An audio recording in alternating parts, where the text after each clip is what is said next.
Regardez l'invité de la rédaction sur Medi 1, merci de nous rester fidèles. Lorsqu'on observe attentivement les rangs les plus hauts des structures décisionnelles nationales et internationales, la représentation féminine reste faible.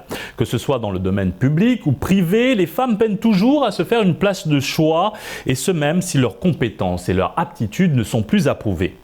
Malgré ce sombre tableau de la condition féminine, nombreuses sont ces femmes qui ont su s'imposer au sein de notre société à dominante masculine, quelles que soient les épreuves bien sûr et obstacles qu'elles doivent surmonter au quotidien.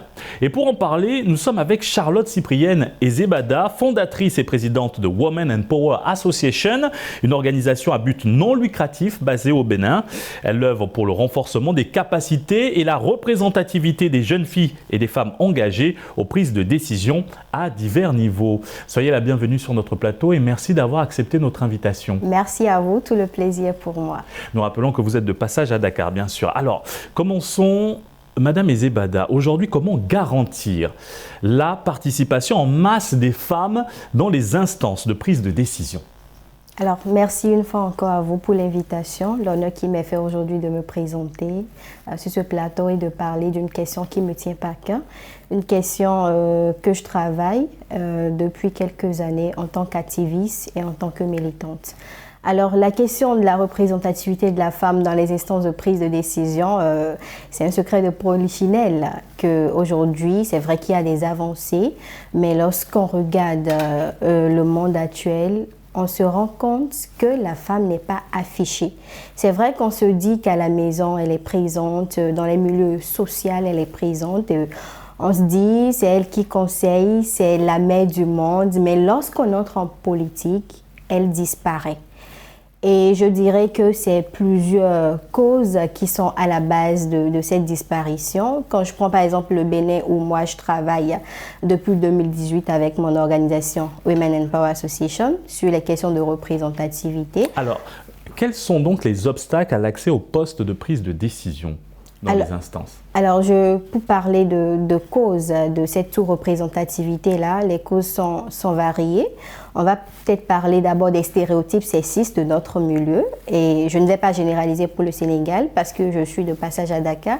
Il va me falloir une étude avant de trouver les causes qui sont spécifiquement liées au Sénégal. Mais quand je prends le Bénin, par exemple, les stéréotypes sexistes disent que c'est la femme qui reste à la maison. Et par exemple, l'enfant, on dit que on dit la femme, elle est faite pour la maison. Et l'homme, c'est le sous-nouglégbénou, c'est-à-dire l'homme, il est fait pour le dehors. Donc, c'est la femme qui reste à la maison, qui s'occupe de son foyer, qui fait à manger à ses enfants, à son mari. Et le mari va au dehors, va à la quête des ressources financières ou des ressources matérielles et vient à la maison pour s'occuper de la gestion financière. Donc, déjà, dans nos familles, la femme, elle est faite pour la maison. L'homme, il est fait pour le dehors. Alors, donc, quel mécanisme mettre en place pour résoudre les inégalités relatives à certains systèmes patriarcaux afin de promouvoir un leadership basé sur la justice sociale ?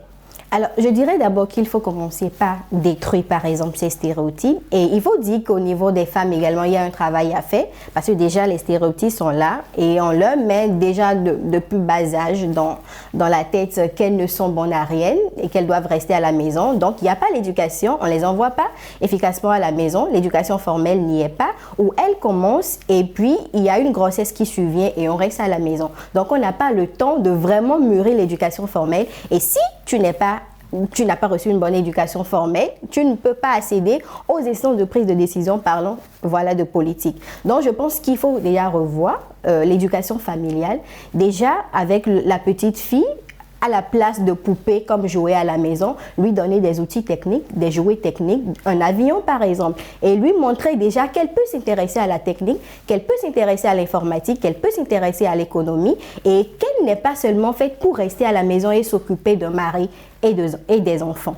Donc déjà, l'éducation formelle est à revoir, le système éducatif également est à revoir. Il faut donner de la confiance en soi à ces jeunes filles-là. Comment donner confiance à ces femmes, leur redonner confiance en elles? Quelles sont vos pratiques au niveau de votre association Women and Power Association? Alors, Women Empower Association est basée au Bénin, comme vous l'avez dit tout à l'heure. On travaille avec les jeunes filles spécifiquement. On s'est dit, s'il faut que la femme soit représentée aux prises de décision, ça doit commencer par le bas. Donc, nous prenons le problème déjà au niveau de la racine. Et si on veut être ministre, avocat, député, il faudrait qu'on arrive à gérer un amphithéâtre de 100 personnes, de 200 personnes et de 300 personnes. Donc, chez nous, on fait une mobilisation dans les amphithéâtres. On permet à ces jeunes filles-là d'être responsables d'amphithéâtres et de commencer les pratiques managériales. Donc, il y a une cohorte de formation qu'on met en place avec des experts du domaine, des experts du leadership, de management et tout. Donc, il y a une formation qu'elles suivent durant 7 à 8 mois qui leur donne les pratiques managériales. Après, on évalue quel est leur impact diplomatique dans leur amphithéâtre, en face de leurs enseignants, en face de leurs camarades étudiants également. Et comment le travail se fait. Est-ce qu'elles arrivent à prendre la parole, à communiquer, à se faire entendre et à se faire respecter? Donc, c'est toute une formation, un coaching, un mentorat. Et après, il y a un concours à la fin qu'on fait généralement pour évaluer si elles sont arrivées à mettre en application les acquis des formations qu'elles ont reçues. Là, vous parlez des actions que votre association, Women Empower Association,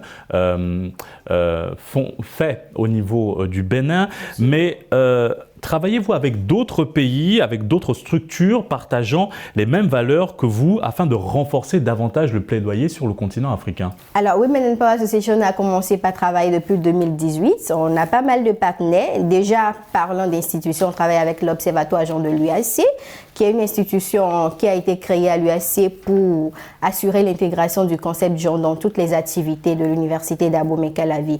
Nous travaillons également avec d'autres associations de la société civile, le Calvif par exemple, qui est le centre d'aide et de lutte contre les violences basées sur le genre. Ça nous permet d'aller en collaboration avec les femmes rurales, avec les femmes qui ne sont pas forcément des jeunes filles.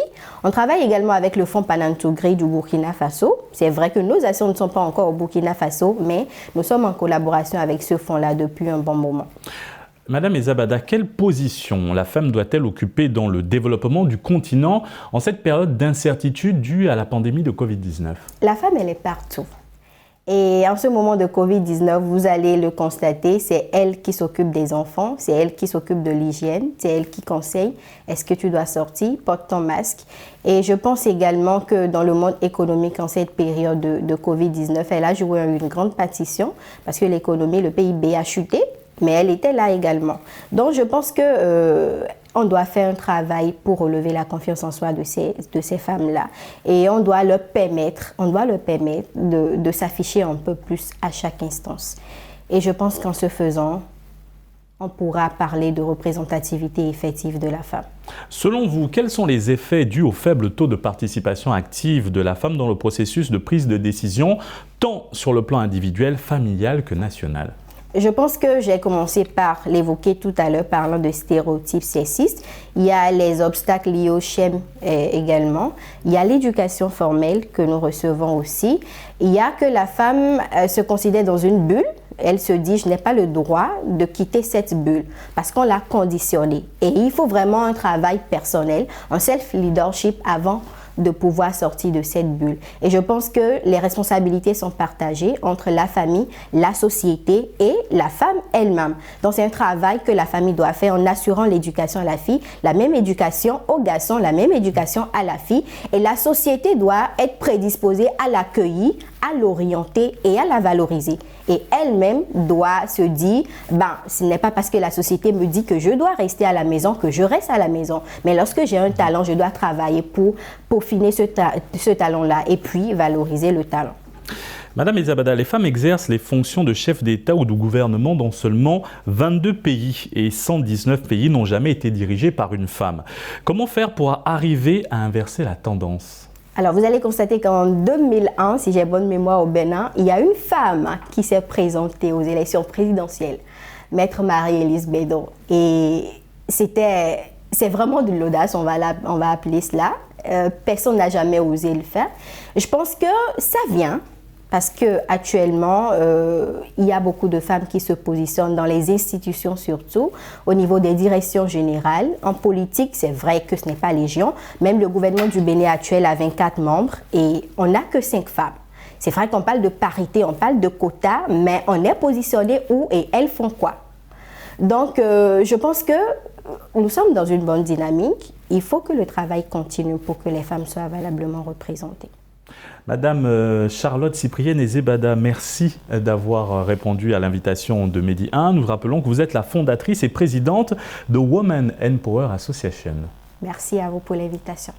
Et merci à vous d'avoir suivi cette émission. Très bonne suite des programmes sur Medi 1.